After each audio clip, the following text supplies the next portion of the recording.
That guy in college who was just like, oh, if there was a God, then why does this happen? Why does that happen? I was that guy. I can't even lie. Maybe I shouldn't be saying this on camera, but I can't mean I was waved. What?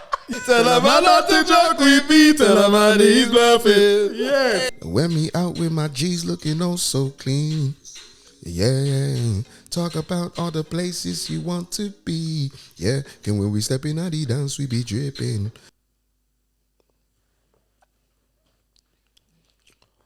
Bro.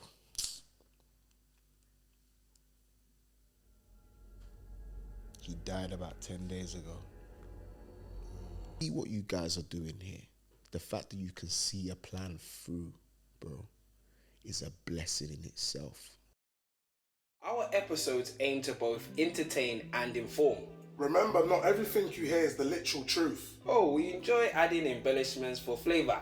As we navigate each story, observe the blend of fact and fiction, prompting discussions to Discuss the matter. DTM London. DTM London. We are here. Guys, it's episode 13. 13. Yes. We made it to 13. We're 13.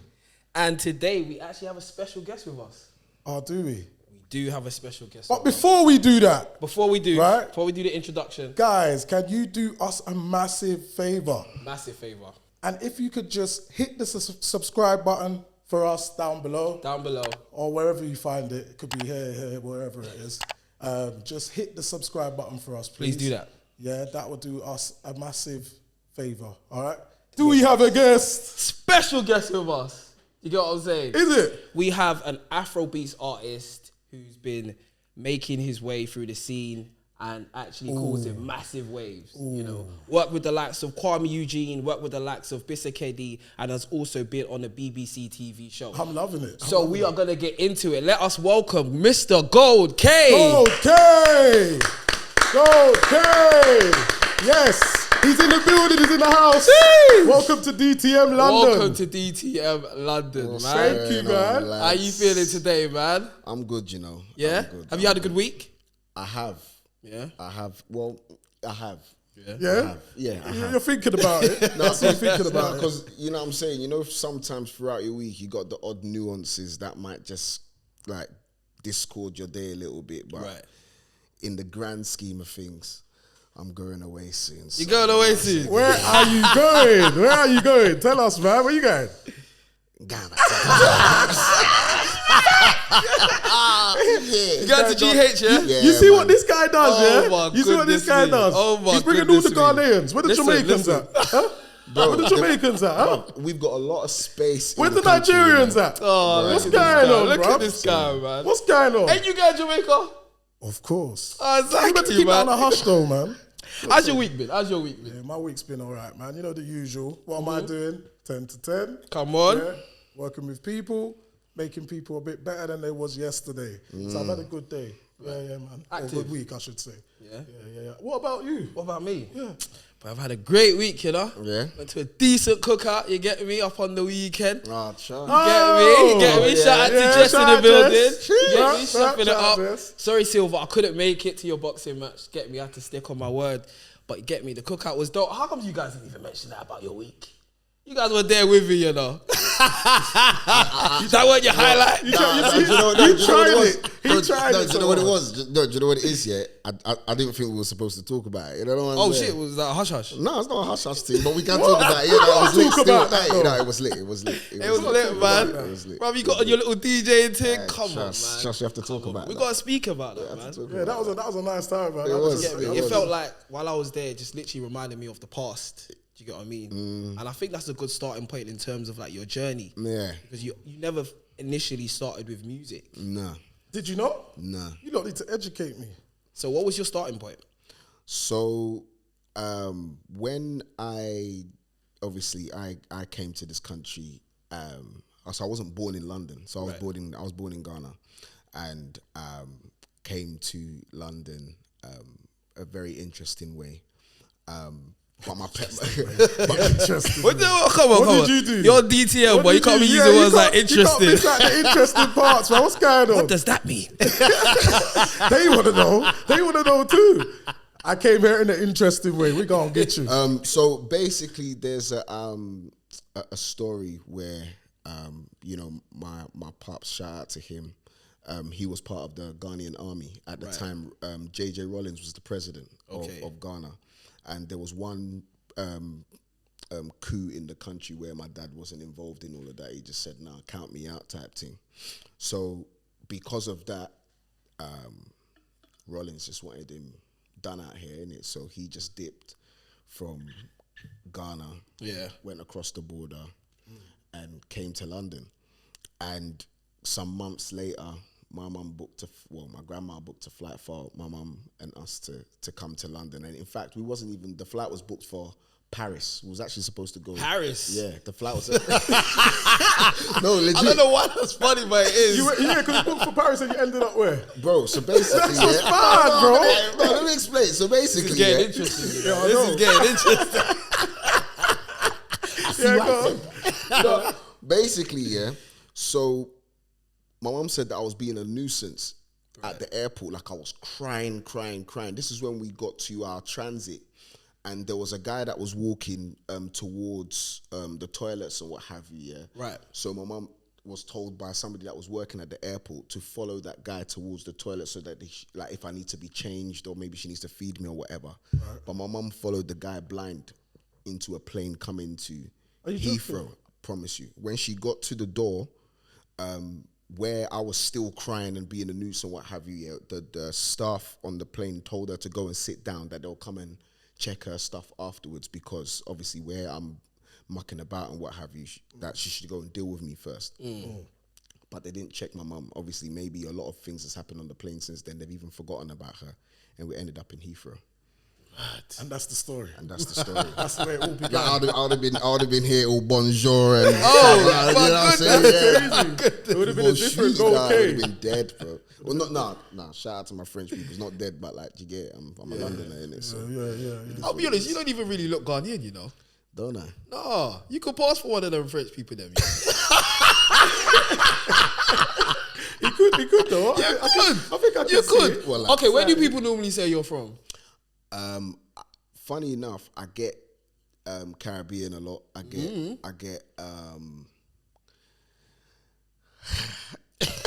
Go on. Do you know what? Yes. Speak about it. I'll talk about it. Because the other day, It's a safe space. It's a safe space. No, because somebody tried to offend me the other day. Like, so basically, where was I? I was coming out the train station actually. Right. And somebody was just like, "Oh, your skin, you got nice skin." And I was like, "Oh, thank you." They're like, "I know where you're from," and I thought they were confident. I thought they were gonna say Ghana, fam. They said Sudan. Okay, shout out to the Sudan people. Yeah. But like, I'm like, how? I'm not Sudanese, bro. Yeah. How did you get that? That's what. I'm surprised you get that. I actually get that. You could get that. You get Sudan. I get Sudan. Yeah, they say they're really, really dark. Yo, big liar. So, Yeah, I've got Sudan a couple times. No, but I get it. I get it though. Yeah, I've got a little Sudan vibe. Sudanese people are dark. They are. Yeah. And beautiful. You got to add the beautiful at the end. Yeah. And beautiful. and beautiful. So back to your starting point. Got a very important question for you. Me and Tristan debate this all the time. Because I always say to Tristan, I can sing. Yeah, I got one or two vocals. Yeah. You can sing. Tristan, can I sing? Bruv, you rap, bro. What about my singing though? You rap, bro. Let's stop this now. Say my singing ain't decent. This guy sounds like a grandpa. What? Hey, listen, I try. You rap, bro. So just... No, but you do rap though. Yeah, it's okay. It's true. I'm going to stay in my lane. All right. But with the singing thing, when did you know you could sing? Did somebody tell you? So I was that Donny that sang in the shower and the acoustics was all right. You know what I'm saying? Like, you know that reverb that you get in the shower, it gives it a bit of, you know what I'm saying, a bit of vim, like. So I went on a church retreat, and before I went to church, to this church retreat, it was my cousin. Shout out to Lyrical. Big up. He was literally constantly onto me about church and all of that kind of stuff. So he got me to start listening to certain artists, but a lot of people didn't know that I actually sang. So it was one of those ones I did kind of like, you know what I'm saying? Because man, them don't sing on that. That's what I mean. That's what I mean. Man, them don't sing. Man, them sing, bro. Nah. Was it that era where it was almost like too cool to be known for singing? Yeah, like it was just like, bro. What the people used to rubbish singing? No, it's not like it's no, but it was just like.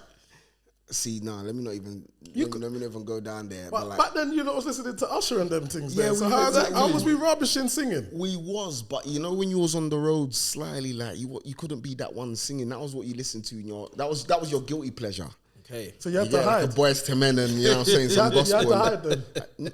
Yeah, that's why you're doing it early in the shower. So when you were singing those types of songs, like what was the songs you were singing? Was they R&B songs at the time? So what I first started singing was it was like R&B songs. So yeah, people like Usher, Joe. My mom used to listen to Joe a lot. So like that album, My Name Is Joe. Yeah, that was the album that used to resonate in the.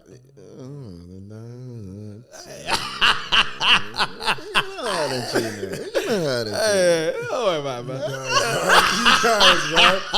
And this guy's supposed to be a virgin. This guy. This guy's supposed to be a virgin. It's not about me today. It's not about me today. We have a special guest. On. Yeah, let's go chat. Here's this guy. You see, he always does this. So you mentioned Lyrical Soldier. Can you expand on like that and your starting point a bit more? Yeah. So basically, I was that guy in college. We happened to go to the same college as well, and I was that guy in college who was just like, if there was a God, then why does this happen? Why does that happen? I was that guy. So he started a Bible studies in college. College? Yeah. So like people used to go, and to be honest, I used to go to be a pagan. I just wanted to be that guy to just be disruptive. Like when disruptive, you know. Yeah. Honestly, I'll be honest. But the thing is, the coolest people used to go there as well. So it's like, bruv, they must know something that I don't know. Why all these people go into this thing? Like, so I went to go, but sometimes when they're saying stuff, I'm like, fam. What was it called? Wow. No, it was just called Bible studies. Bible studies. Yeah, it was just called Bible studies. So he introduced me to church, but it wasn't, I'm not going to say him directly, but like at camp meeting, they'll be like, hey fam, you know, the girls that go camp meeting and that, it's gazy, you know. So I was just like, yeah, how much is the chalet? You know what I'm saying? Like, oh. So I went to this camp meeting, and like obviously prior to the camp meeting, I was listening to a lot of gospel music, like Marvin Sapp, Fred Hammond, those artists, yeah. And I used to like, not necessarily copy them, but I felt like my range was in their range in terms of their baritone. So I didn't even know what a baritone is. What's a baritone? So a baritone is somebody that sings in the lower register but has the ability to go into the upper register as well. Did you know that, T? What? Because I was in the choir. Yeah. I know you know about them things. Yeah, it sounds familiar. I'm not really, but you're talking about people who can go high pitch, and then you got bass that sits in the back. T can sing, you know. Yeah. Watch T. I've seen these videos. Mr. Baritone. Leave it out, yeah. Leave it, yeah. Yeah, go on, brother. So there was a lady called Marsha who heard me mucking about on the microphone at camp meeting. She was just like, she heard me from her chalet, and she was just like, what's going on in the tent? Because you know they usually have like their presentations and stuff like that in the tent. You got the teens tent, the adults tent, and then the kids in that. Yeah. So whilst the band was preparing for praise and worship, like their praise and worship for the later on program, I was in there just mucking about with them because they didn't have no singers practicing with them. So as they were playing, I was just like, all right, cool, let me just sing with them or what have you. So but you still had a bit of confidence to do that though. To be honest, I can't even lie. Maybe I shouldn't be saying this on camera, but I can't mean I was waved. What? You was waved? How was you waved? How old are you? How old are you at this time? Camp meeting. So God forgive us. Oh no! You never expect any. I'm telling you, yeah, but bro. how old was you at that time though? Camp meeting. So that was what, 2 foot, bro. You tried to expose me. Actually, you know what? I'm not accepting that. Ever since I've met you, I feel like you've been a confident person.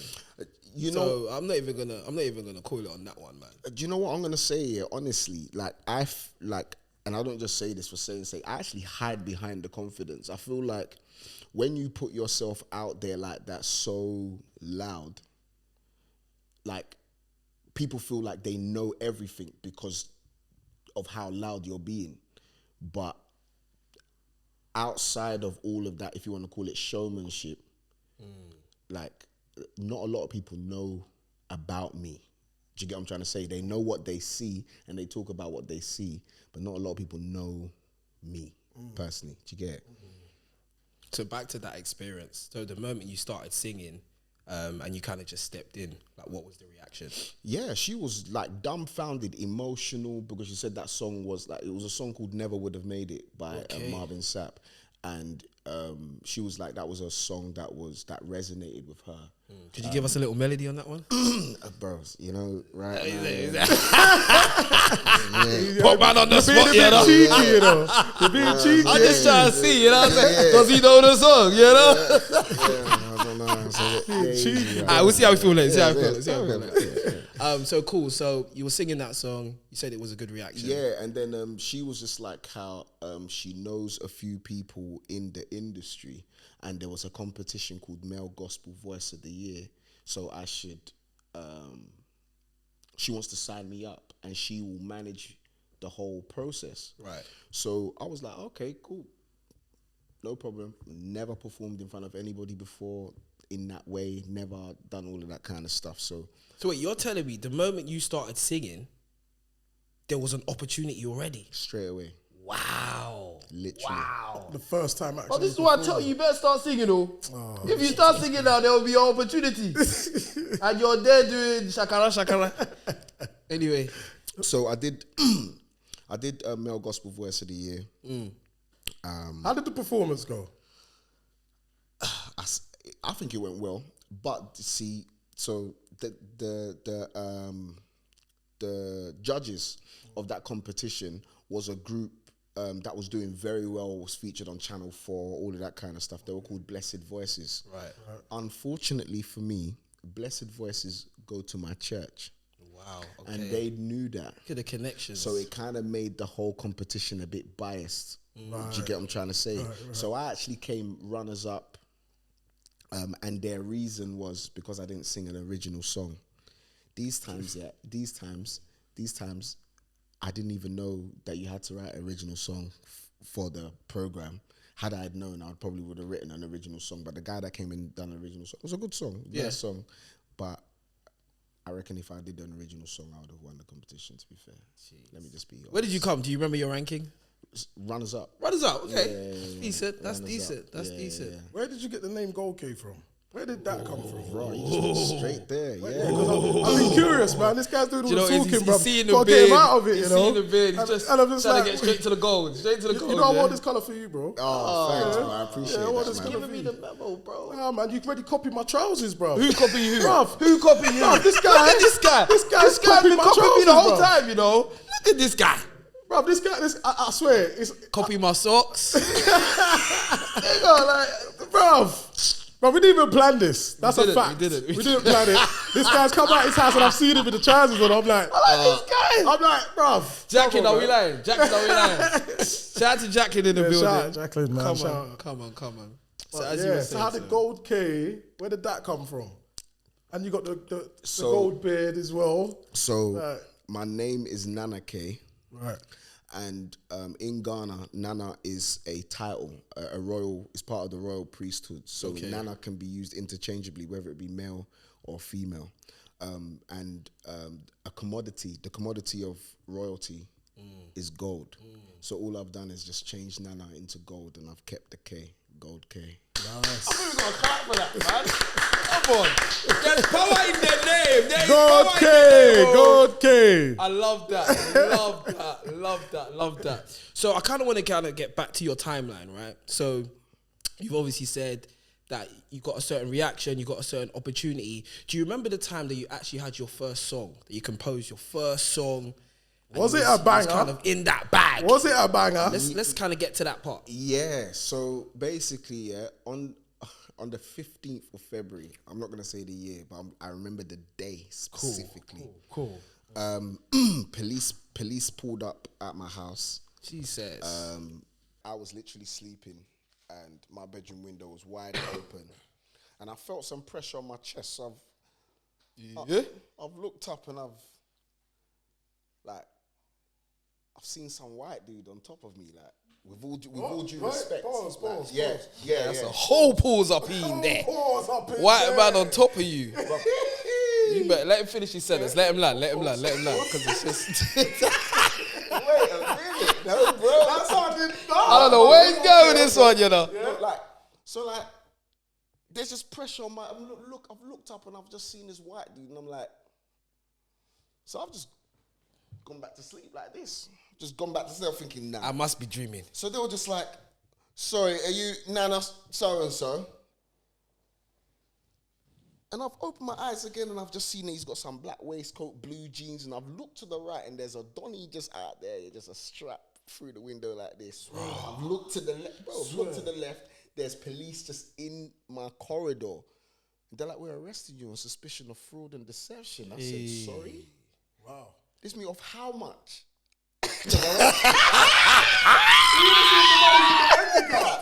Bro, because you're telling me I got some money I don't have. God damn, come on, man. How much did I take? They're like just over $250,000. This me, excuse me. Do you not see the single bed I'm sleeping in? Whoa. Do you not see That's that not single even bed? funny, because you must have been scared. Bro, this single bed used to be a bunk bed, bro. $250,000. You're telling me I got $250,000 somewhere? You're smoking. So at that point, did you just know that it was just like, it must be the wrong person? Well, I mean, I thought that before I spent time in Bishopsgate. They held me for a bit, bruv. How long did they hold you for? For a while still. Is it? Months? About 2 months still. Oh, no. What was the aftermath? NFA, innit? But they got the person that was fully involved, but that's a story for off camera, you know? Yeah. But that obviously didn't deviate your momentum. No, because you still kind of went on. So basically, whilst I spent time with the police, I wrote a song called "Save Me." Is that within the 2 months? As you're inside? Yeah. I wrote a song called "Save Me," where I was just like, like, God, if I get out of this situation, like, I will actually give my life to you. At this point, I didn't believe in God, but if I was gonna get out of this situation, then it would have to have been God, because there was too many things connecting me to this case. Sounds like you had one of those serious prayers. Them serious eyes closed prayers. So I wrote the song and I was just like, you know what? God, this is it. This is me. This is my prayer. And then that was it. They NFA'd the case. And that was it. Literally. However, it did come with some consequences, but again, the consequences I have to take offline. You know what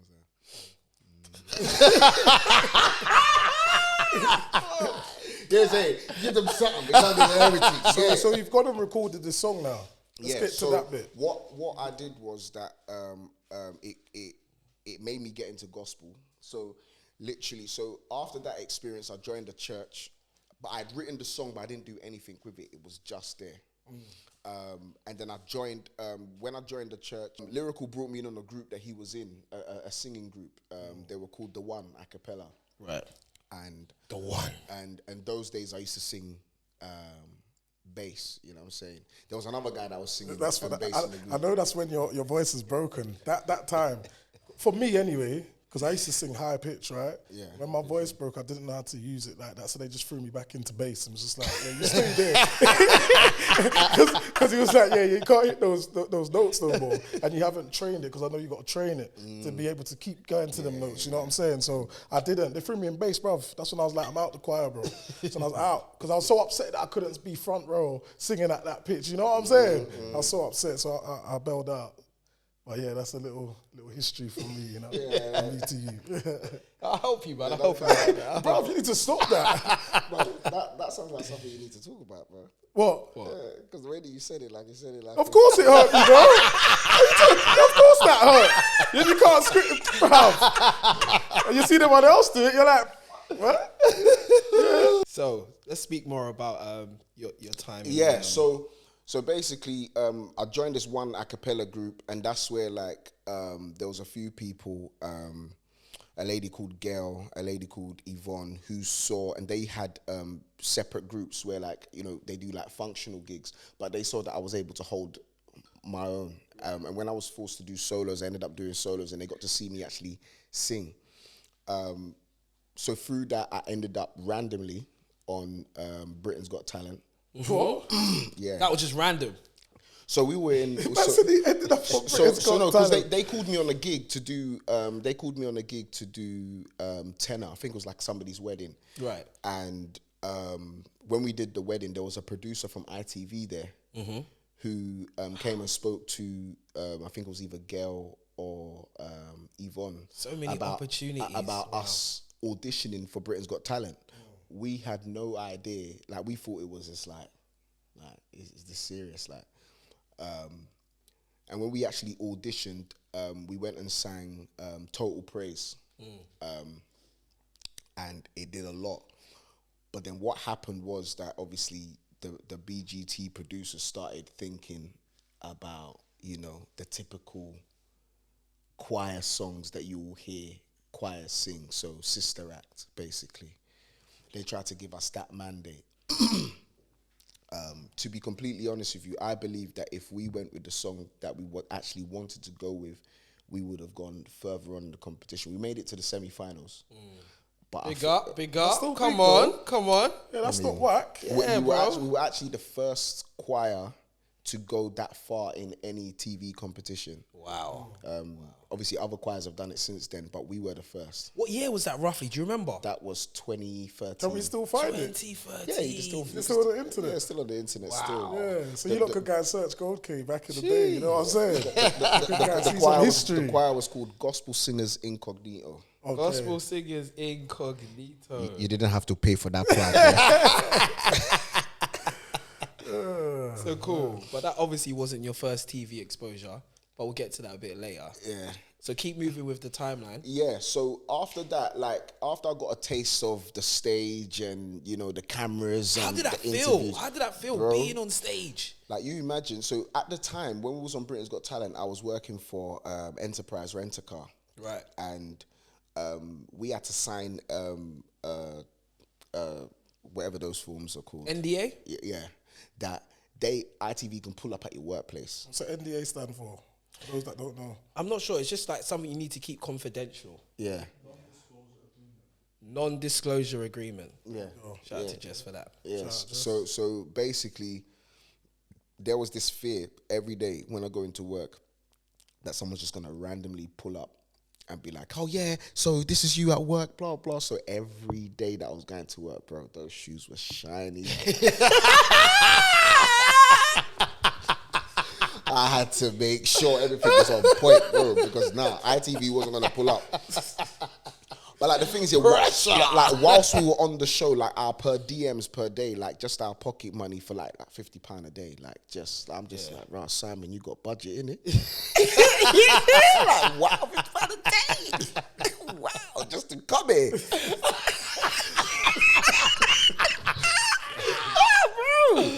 I didn't do anything, man. Thank you for it. Yeah, let me gather the money. Yeah, so after I got a taste of that, I was like, nah, I need a bit more of it. So still in the line of in the line of gospel, I was doing gospel for a bit as a gospel artist, as a praise and worship leader. And then there was a point where like I just felt like, and this is not to disrespect the UK church, but I just felt like the UK church did not appreciate music artists in the church as opposed to like the way that is appreciated in America. America really embrace artists and they really, really see music has a place in ministry. But it's like in the UK, it was almost like music was a program filler. And when I was writing songs, even when I was writing songs gospel, I tried to write it in such a way that it will relate to everybody. Anyone, whether you go to church or not, you can listen to the songs and be like, yeah, like I What's feel the this. third wheel, I shouldn't say that, of Destiny's Child? The one that Michelle. She's now gone into gospel as well, innit? Yeah. That's all she does, isn't it? Yeah, that's all she does. Yeah. But like, it's like I just felt unappreciated as a gospel artist, especially somebody who was trying to do something different in gospel. I got judged a lot with how I was writing. I was told that my music sounded secular. I don't know what that means. So like, I had an epiphany in Ghana. Yeah, that's your epiphany. Boys, you know what I'm saying? Obviously, it's like the cartoons. There's a bubble somewhere. So it was Ghana. I was with the boys. Oh, yeah, he was there as well. Yeah, I was one of them boys. I was one of them boys. Basically, we went to DJ Breezy's studio. Talk about it. Yeah. Good times. And we were mucking about or what have you. And I think even that's where we even started discussing the name Dare. We started discussing the name Dare. That's when we met D Black, right? Yeah, that's when we met D Black as well. Yeah, shout out to D Black. And yeah, I was just like, you know what? Yeah, like there's so much I want to talk about. I just want to talk about life. Just things that happen in life. Just talk about general stuff, things that you go through, whether it be relationships, whether it be a girl that annoyed you, whether it be Mandem who was trying to disrespect you, something. But it just come like when you're doing gospel, and this is not to discredit gospel because gospel has a place in life, in everyone's life. 100%. But it was more so about what you can talk about when you're writing gospel. So almost like you've got to keep it friendly. That's not to say that I'm profaning my music. I'm not. But it was more so like if you didn't mention Jesus, then it wasn't gospel. Do you get what I'm trying to say? So it was like, then I need to break out of that because that's I'm not an artist that wants to be confined to a box. I want to be able to speak about what I'm going through. I want to be able to. People now are doing drill gospel, isn't it? Yeah, that's going off right now. It is, People's but doing only drill, but it's gospel. Like they're talking about Jesus and the Bible, scriptures, and it sounded mad. How do you feel about that? You think that's right? I mean, I don't think it's wrong, but I just feel like it will only, that type of music will only resonate to a certain generation. Like, you think it will go far? Well, I think it's doing well. I think it is doing well. It won't look at numbers. I mean, I'm not gonna say it won't last long because then it's almost like I'm tainting a genre. Yeah. But obviously, drill grew or what came about through a certain generation. Right. And once that generation grows out of it, it's only if the next generation picks it up that it will have longevity. If not, then it will just be one of those. It will just be one of those things that come. It will just be one of those genres that comes and goes. I have a question for you because I want to kind of get back to gospel and the transition that you made. Obviously, speaking from experience, I know what it's like to leave a community to do something else. So, as you was in the gospel scene and you've obviously transitioned to different genres, was there any backlash that you experienced from people? Yes, so... they didn't look at you the same, did they? Do you know what, like, I got compared to somebody a lot. I'm not going to say the person's name, but when I was in church, I got compared to somebody a lot because me and this person used to roll at Batty and Bench. But the difference is this person was like every mother's dream for their daughter, for their child. I was the rebel. I was the one that spoke out. I was the one that just kind of went against the grain of things. I was the one that wanted to do things that the church wasn't exposed to.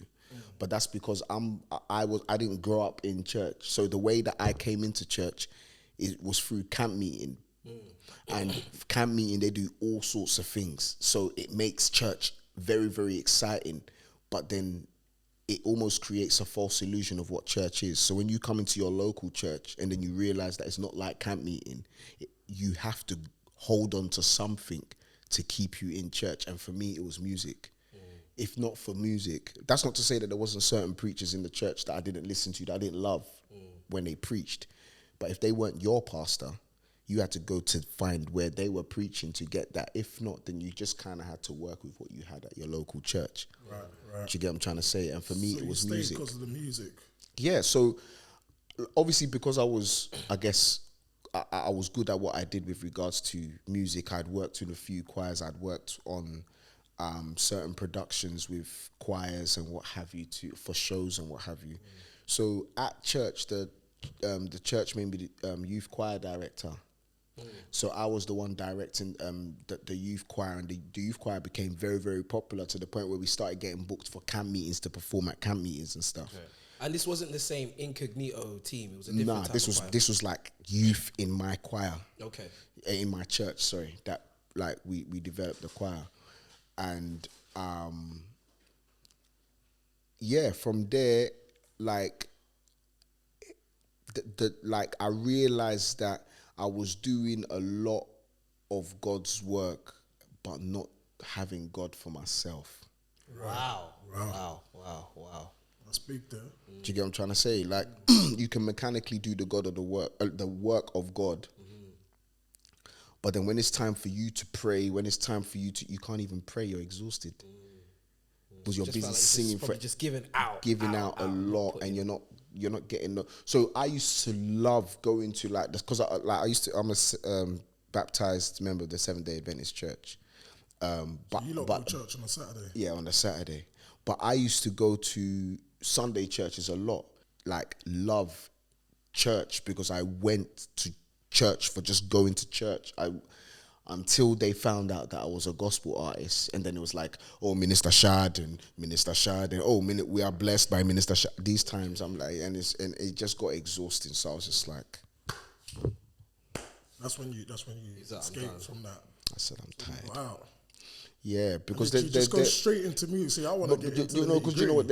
There's an expectation when you are a gospel artist for your life to be pure. I remember I went to one church to preach. I was to do lay preaching, and I started my sermon by saying, my name is Nana. I struggle with smoking weed, and I struggle with sex. Let's pray.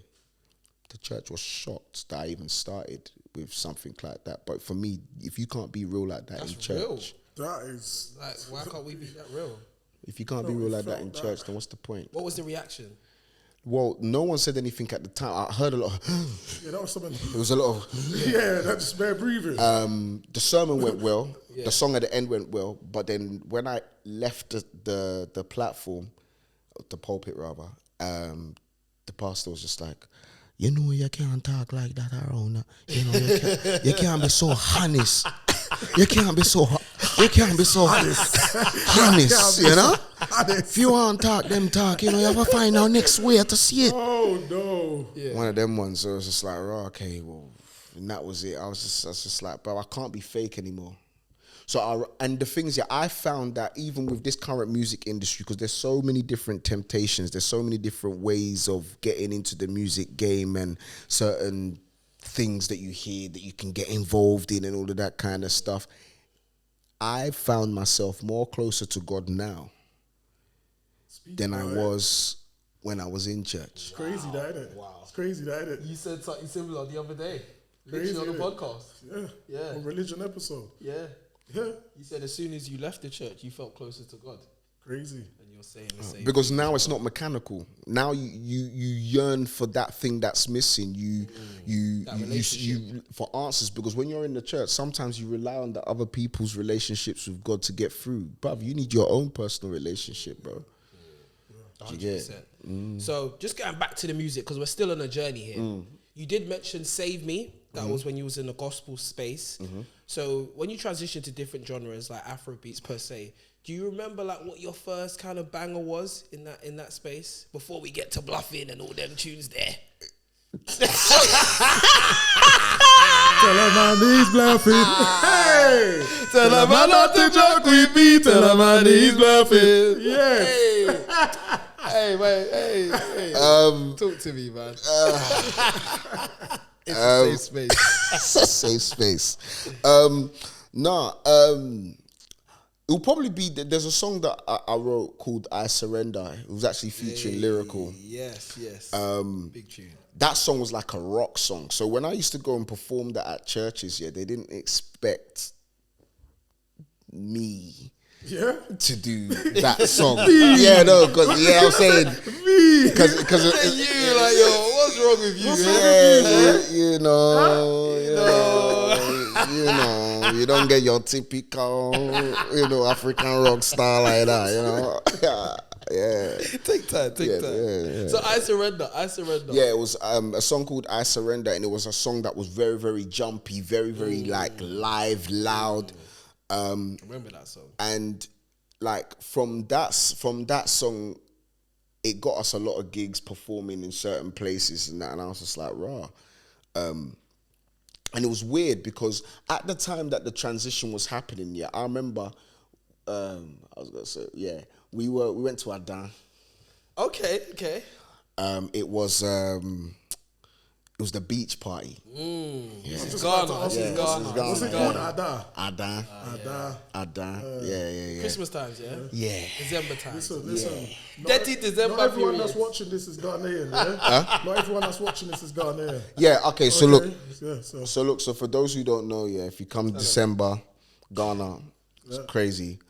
But the new December is now April, Easter. So you lot changed it already? Yeah. Jeez, I don't even know why you're telling them. Why? You got Let the whole I come. know, we want everyone to go there. Edit that We're keeping that in. The fantastic thing about this is we are not live. We are not live We yet. can edit and put it there. Wonderful. We're keeping it, yeah? Don't listen to these guys. So what's Yeah. up? So basically, it was Fuse. So Fuse performed on the beach that day, and I was just like, so wait, because the way that people were responding to him and that, because I remember when Fuse first started, to then get to that point where he was performing and everyone was going wild, and I was like, bruv, I'm Ghanaian, and not even just Ghanaian like I'm British Ghanaian. So I'm Fuse influenced you? Ghanaian. Yeah, I would say. Is he the influence? I would say Fuse had a impact. Yeah.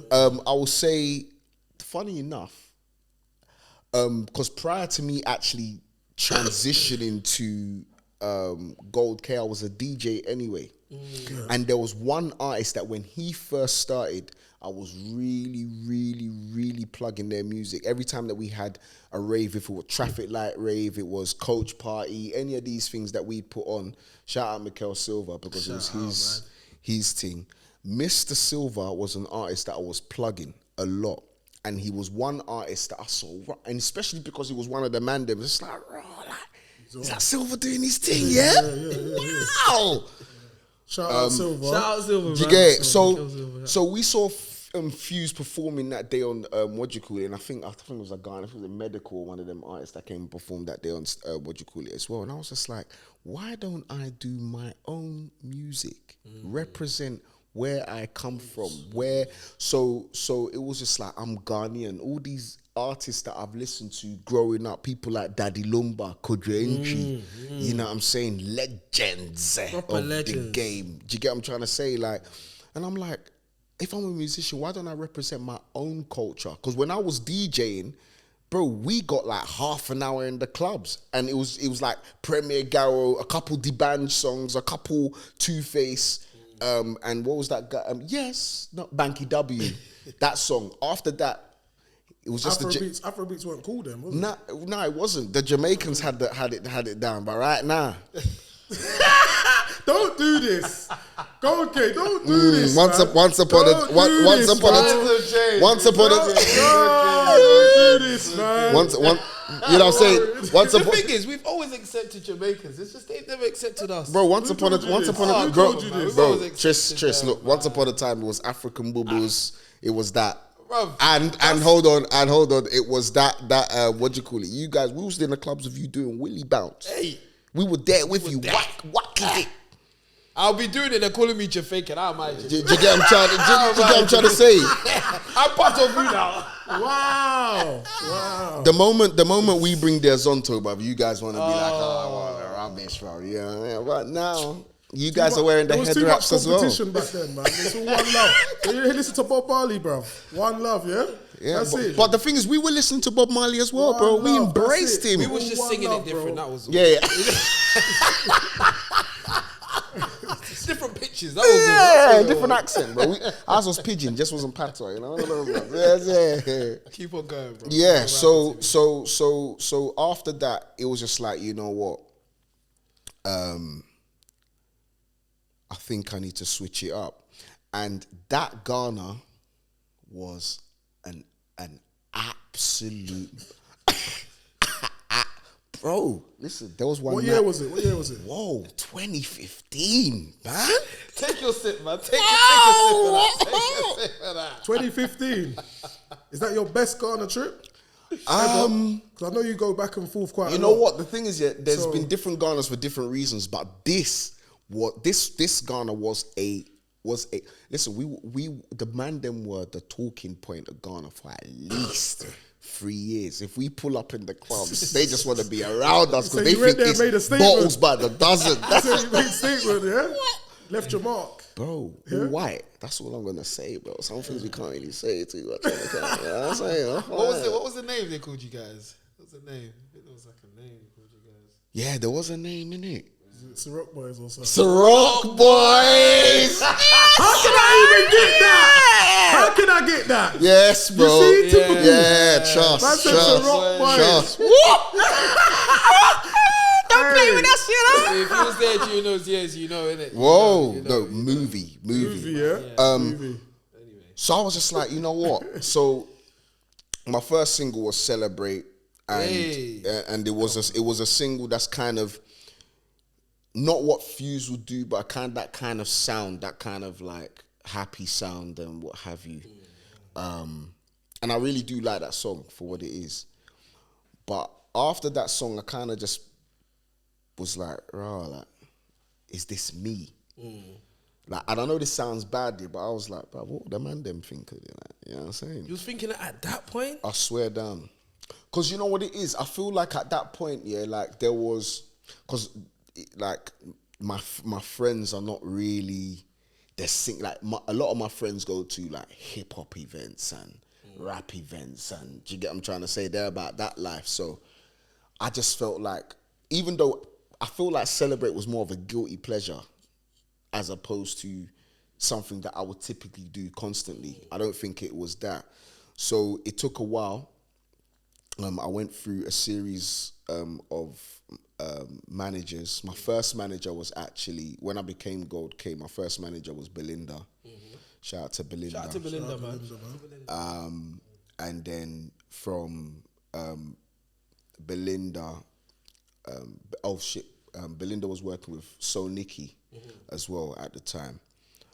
So they were kind of working together when it was with me. And then it transitioned to Bevu,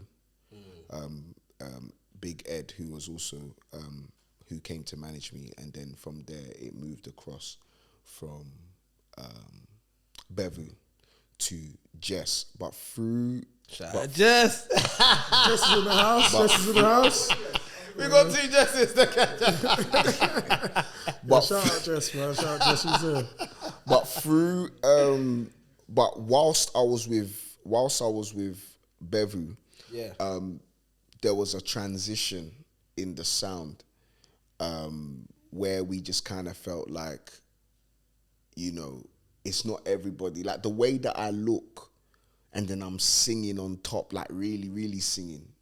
It's like, bro, in Afrobeats, they'll be like, who is really singing like that in Afrobeats? Well, they've come out now in like your Joe Boys. Was you still bringing like the gospel kind of singy R&B feel to Afrobeats? Is that what you're saying? See, that's where it was when I started. Like, but then it just changed. I was just like, nah, because before I became an Afrobeats. Can we play Celebrate? Can we do that? You might have to give me a second. Let him keep on speaking. Like whilst I was, prior to me being an Afrobeats artist, I was an Afro dancehall DJ. So I was playing Afrobeats and I was playing dancehall. So for me, I've got an appreciation for dancehall. So when I was growing up, my dad used to listen to a lot of people like Shabba Ranks, Chakademas and Pliers, these kind of artists, like proper, like, do you get what I'm trying to say? So this is the type of music that I was listening to. So I had an appreciation for dancehall. So I love dancehall, love Bashman. but obviously I'm African as well. So what I didn't want to be was what they used to call us back in the day when we used to do the Willy Bands. Like, yeah, Jamaican. You know what I'm saying? You know, so... Wait. This beat go make you go to the...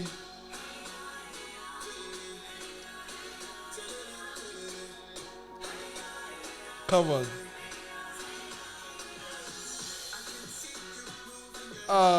We're gonna put it up there for you guys. Yeah, man. Vibes.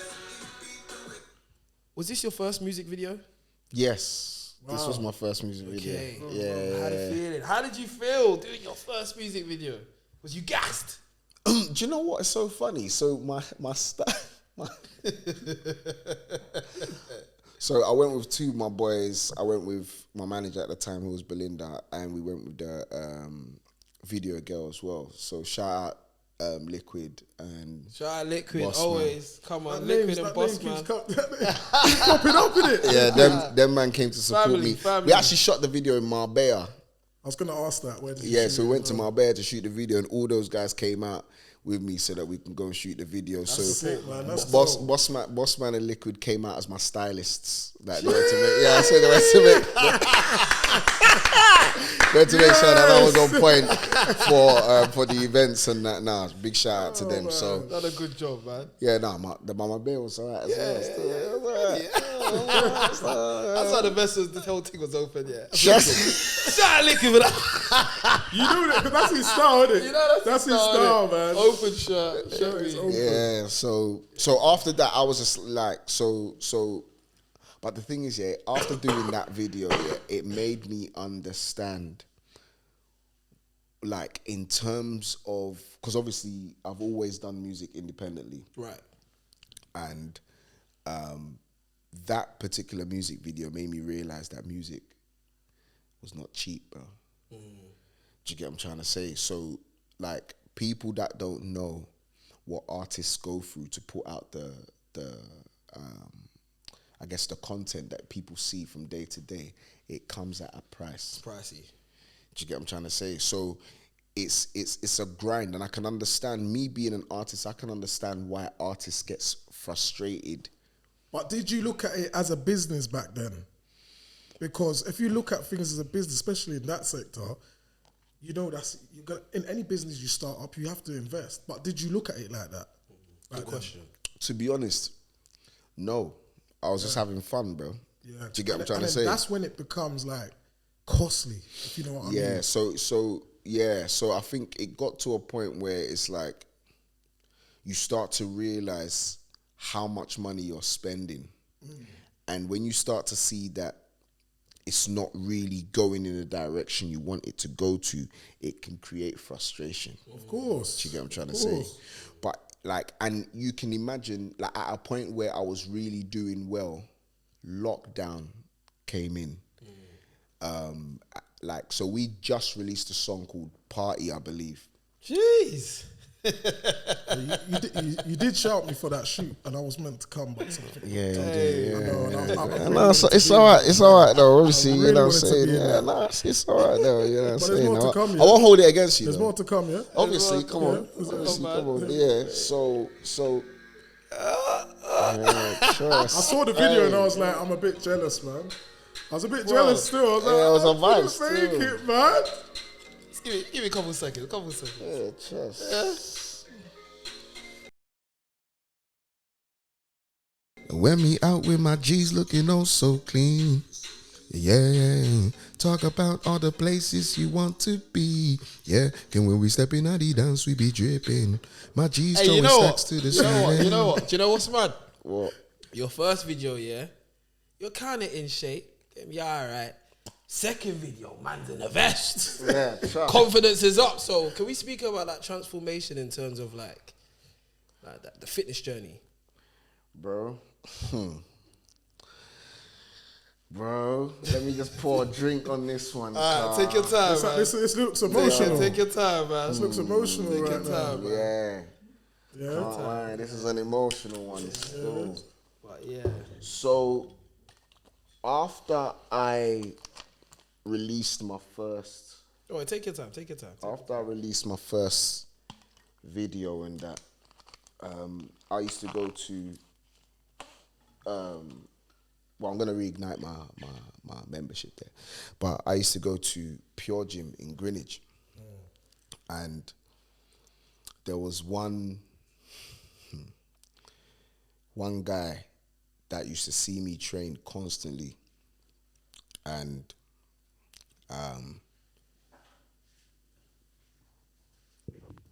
yeah. Wow. Take your time, bro. Take your time. Yeah, there's one guy. There's one guy that used to see me train constantly, bro, and used to see me struggle through the training. And there was one time I was on a treadmill, and he was just staring at me for 5 minutes, just looking at me, and Could feel his eyes beaming. bro, so I was looking at his direction, but like the thing is, yeah, bro, I've seen how this guy moves in the gym, so I can't lie, I did not want the smoke. I didn't want the smoke, but he came to me and he was just like, I've been watching you for the last 2 months. And me like the way you're passionate about the gym, man. And I was like, Jamaican man, bro. And, bro, he was just like, you know what? If you give me 6 months, I'll get you looking the way you want to look. we're gonna have to get some pictures up of like Yeah. before and the afters, so that they 100%. can see because obviously your journey was mad. So yeah, we'll do that for them. 100%. You guys. And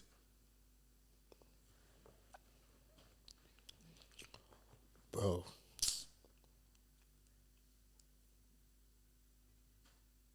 he died about 10 days ago. R.I.P. And bro, the I did not pay for not one session And he trained whilst I was going through that transition. It was me that said, B, I can't do this for free, bro. You're giving me too much time. And he said, the reason why I'm doing this is because I love you, bro. energy like that. Bro. What's his Every name? day Bernard Alexander, bro. Can we give a Trust me. shout out to Bernard? Man. Shout out Bernard. Shout out. Bro. Take Bruv, your time, man. Take your time. Like if I'm Time, like man. somebody that had time for someone, bro. Like he made sure I was on point. He made like he would call me, he would text me, send me your weight, send me your bro. And he's doing this all for free. All for free. And do you Looking know what? after that good spirit. Do you know what kills me the most about this whole thing? Yeah. So, I've been working, and I received a message, like on a Thursday, telling me that Bernard's situation is palliative, which basically means that it's just a matter of time. So they're sending him to a hospice. These times, it was so impromptu, I can't even get time off. So the day that I've got off, Tuesday, I said I'm going to go and see him, bro. I woke up that morning and I've received a message in my phone saying that he's gone, bro. And it's so mad because you know what? He used to say to me, he's like, you know what, if you get your body right, people are just going to love your music. As an artist, you have to look a certain way. You need to dress a certain way. You need to... And it's so mad. Like, I spoke to him all of 3 weeks ago, bro. And I was asking him, how are you doing? Like, what's going on? What's good? He's like, just trying to stay alive, bro. And I was like, bro. And when I was talking to him, he was telling me that, like, in the summer, he's planning to come back and restart his personal training and all that kind of stuff. And it made me realize that, you see, if you got a plan, like, let me tell you something here, podcast or not, you see what you guys are doing here, the fact that you can see a plan through, bro, is a blessing in itself. Whether it works out, whether it doesn't, the fact that you can see a plan through is a blessing in itself, bro. They say that you wake up in the morning and you're blessed. Try making it to the evening, bro. I hear you, bro. You gotta thank God every single day. Yeah. Every single day. Do you get what I'm trying to say? Yeah, I'm glad you kind of mentioned that. And I thank God for that guy's life, bro, 100%. Because through him, I've been able to make money by personal training other people. Yeah. Do you get what I'm trying to say? Through him, I'm able to like, if I really want to get back to where I was, I know how to get there. And we're gonna put this for you guys, because like, you lot don't even know the transition. Mad. But massive. Yeah. Do you get what I'm trying to say? I owe what I look like right now. Even though I'm not in the best of shapes right now, I owe what I look like to him, because when I started with him, you are absolutely joking. 20 and a half stone, bro. So how much did you lose? I lost, 7.5 stone in what time period? In the space of 6 months. Wow. Insane. Wow. Insane. And the maddest part about it is, for like the first 3 months of it, I was eating whatever I felt like. And he made it possible. Wow. Hey, can you tell that to Eddie? Can you tell that to Eddie, please? he's used people's as well, you know. He's got a name, isn't he? Yeah, Eddie Abu. Yeah. We're going to tell you this one. Yeah, bro. Uncle Eddie, no, but Uncle Eddie's serious, though. Yeah. Let me not offend him. Uncle, please, me Pacho. I'm trying to get me up emotional opinion. Yeah. All right, so we know that you've had relationships with different people from different spaces. Obviously, we spoke about the fitness journey. So speak to us a bit about Kwame Eugene, please, and your relationship with that. So Kwame Eugene, his management went to school with my management at the time, who was Bevu. And when they came to London, he needed a studio to record with. And I've got a mobile studio that I record. I actually record in Jess's kitchen. Okay. That's where I record all my music, apart from the ones I record in Ghana. So basically, I took my studio to him. And then we just started talking about how we even got into music. And he told me his story about how he used to get on the Trotro, which is like the local buses in Ghana, where he would try and sell his CDs and all of this kind of stuff. And he used to go by a different alias those times. And then he got an opportunity to do the it's like a singing competition that they do with Vodafone in Ghana. Right. And I think he won the competition, and that was his way through. But he said our grinds were the same. Like, I remember the days when I used to bask. I used to bask outside train stations. And when I went to go and do my masters in America, this was part of the ways I was able to raise money. Along with my church, I was able to. I say my church, but there was one particular lady that gave me the whole. And I owe a lot to her as well. But she, but I was basking on train stations, getting money that way. So how did you actually make the song with Kwame Eugene? So basically, I was just mucking about with doing a chorus, like, tell a man he's bluffing, tell a man not to joke with me. And he was just like, I like that chorus. Like, is that a song that you're writing? And at the time, I was like, yeah. That's me. That's me. Yeah, but I was gassing. He was like, have you finished the song? And I was like, no, okay, let's finish the song now. Then you write your bit and I'll write my bit, and then we just put it together. Yeah. I've got 2 questions for you. 2 questions. Big up for that song. I see you doing his numbers. Yeah, man. Trust, 2 questions. love, man. We've got to wrap it up. Yeah. Who's your favourite artist? In life? In life. Wow. Prince. Yeah. Good choice. And this is going to give us a bit of your personality.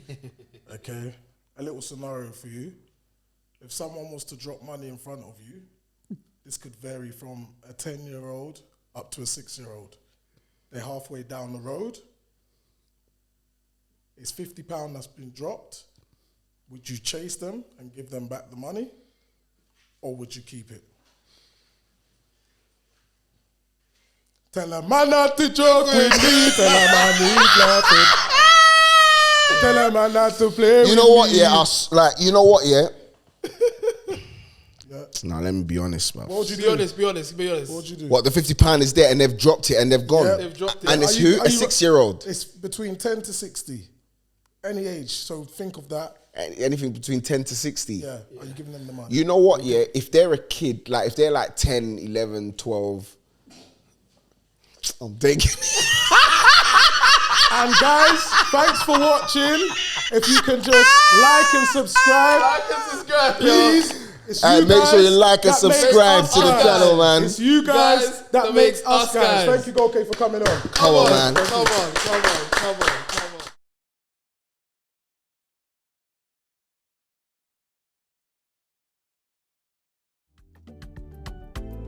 Discuss the matter.